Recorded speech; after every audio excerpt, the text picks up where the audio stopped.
All right, get ready for this, because the economic map of the world as you know it has just been completely redrawn. Seriously, a massive power shift has just taken place, and it's a game changer for absolutely everyone. So what exactly just happened? Well, let's get into it. Look, this isn't some what-if scenario. It's not a drill. The economic map of the world has changed, maybe forever. A new giant has just stepped onto the world stage, and its arrival is sending shockwaves around the entire globe. And it all boils down to this one single number, $4.18 trillion. That is the new size of India's economy, what's called its nominal GDP. And believe me, that one number is powerful enough to rewrite the global economic rankings as we speak. So here it is. This is the main event, the big headline. India has officially, and I mean officially, leapfrogged Japan to become the world's fourth largest economy.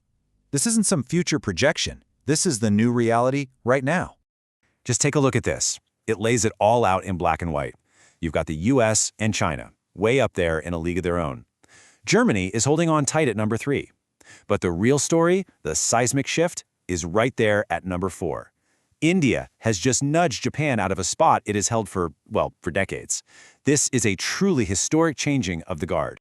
And really, this is the story in a nutshell. You have two economic heavyweights on completely opposite tracks. One is absolutely soaring, while the other is struggling to keep pace. So what is the secret formula that's fueling India's incredible rise? Okay, so how did India pull this off? Let's peel back the layers and look at the secret sauce behind this economic boom, because, wow, it is a powerful mix of smart strategy and incredible momentum. You know, economists are actually calling this India's Goldilocks phase. You remember the story, right? Not too hot, not too cold, but just right. We're talking about super strong, super fast growth, but without that crazy runaway inflation that can just kill a boom. It is the economic sweet spot that every single country on Earth dreams of finding. So what's the main engine driving all this? Well, a whopping 60% of India's economy is powered by its own people, what we call domestic consumption. This means it isn't totally reliant on selling stuff to other countries. It has this massive internal engine, and that makes the economy incredibly resilient when global shocks or downturns happen.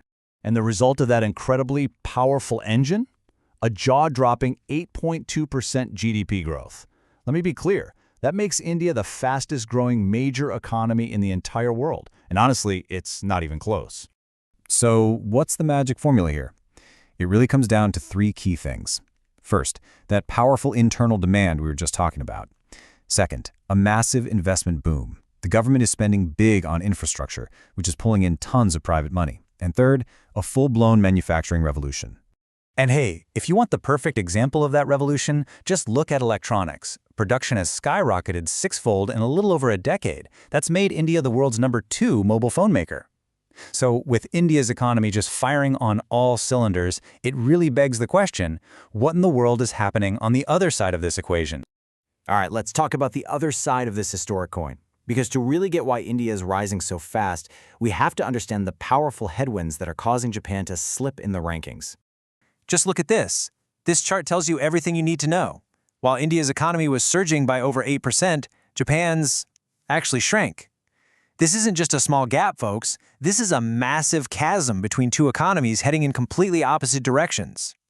But you know, it's not just about growth. A huge piece of this puzzle is the currency, the money itself. The Indian rupee has been kept pretty stable. The Japanese yen, on the other hand, has absolutely cratered against the US dollar. And why does that matter? Because when you measure Japan's economy in dollars to rank it globally, a weaker yen literally makes the economy look smaller.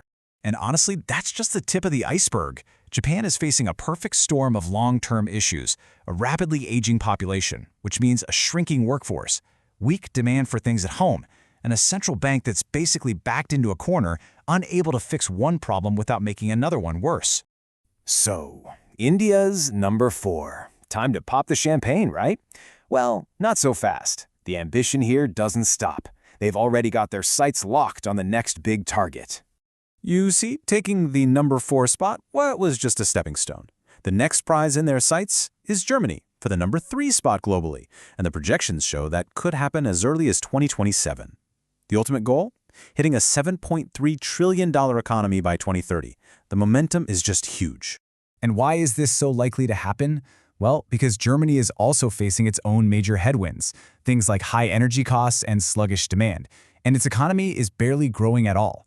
So when you have one economy expanding at over 6.5% and the other is stuck at 0.2%, it's really not a question of if the rankings will change, but when. But here comes the twist, and it's a big one. While India's climb up the rankings is an incredible story, the total size of an economy, it doesn't tell you the whole story about a country's wealth, not by a long shot. I think a former head of the World Economic Forum put it perfectly. He said, India is becoming an economic superpower, but it remains a developing country. That single sentence really nails the paradox at the very heart of this entire story. So what does that actually mean for the average person? Well, let's look at what's called GDP per capita. Think of it like taking the whole economic pie and dividing it up equally among the entire population. In Japan, that number is over $34,000 per person. Now look at India's number. It's about $2,800. That means even though India's total economy is now bigger, the average person in Japan still has an economic output nearly 12 times greater than the average person in India. That is a truly staggering difference. And this right here is the giant challenge that lies ahead for India. It has to figure out how to turn that headline growth into real quality of life for 1.4 billion people. It needs to fight what's called a K-shaped recovery, where the rich get much richer and the poor get left behind. And it has to create millions and millions of good jobs for its massive young population. So what's the real takeaway from all this? As we watch the world's economic order shift right before our very eyes, what's the metric that truly matters? Is it the total size of a nation's economy? Or is it the prosperity and the well-being of every single person who lives there? The answer to that question, well, that's going to shape the future for all of us.